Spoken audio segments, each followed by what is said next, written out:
If one of these days the ICC will come, will you voluntarily submit yourself? Sipain ko po sila, ma'am. Sipain ko po sila, ma'am.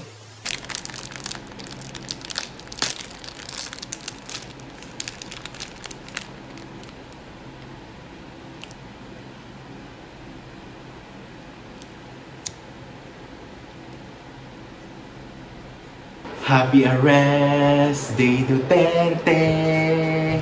Happy Arrest Day Duterte! Happy Arrest Day!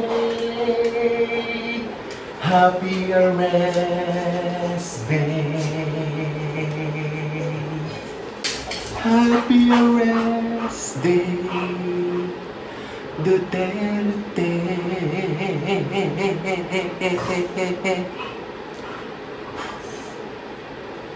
Happy Arrest Day, Duterte, and of course, belated happy birthday, Miss Christine Reyes.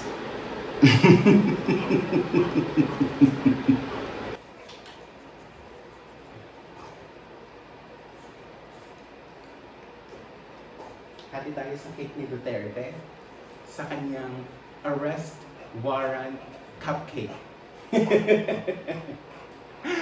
Sobrang nakakatuwa talaga itong araw na ito, guys, kasi nag-iiyakan yung mga DDS. Di ba nung inaresto si Duterte sa airport, nag-iiyakan sila. Like,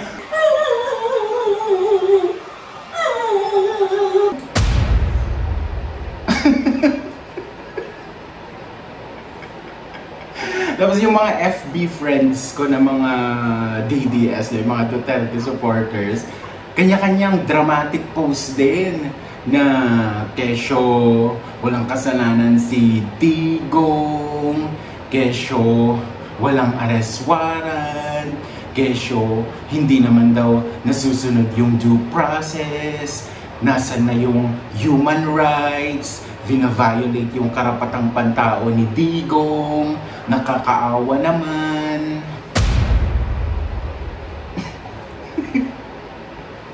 Like, never kong mai-imagine na sa kanila ko maririnig or mababasa yung mga ganyang komento na parang due process, human rights.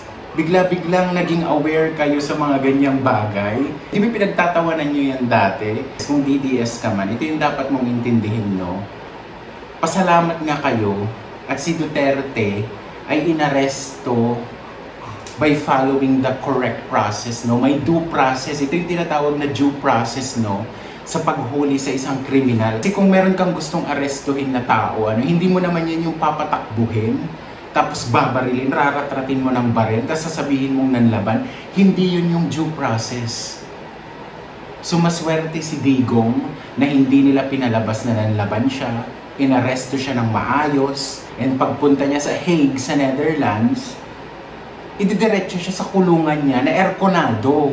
Yun yung isaksak nyo sa mga utak nyo, kayong mga DDS. So, yun lang. Bye-bye! Bon voyage, Tatay Digong! Sabi na ni Camille Villar, ingat po kayo sa biyahe! Bye-bye!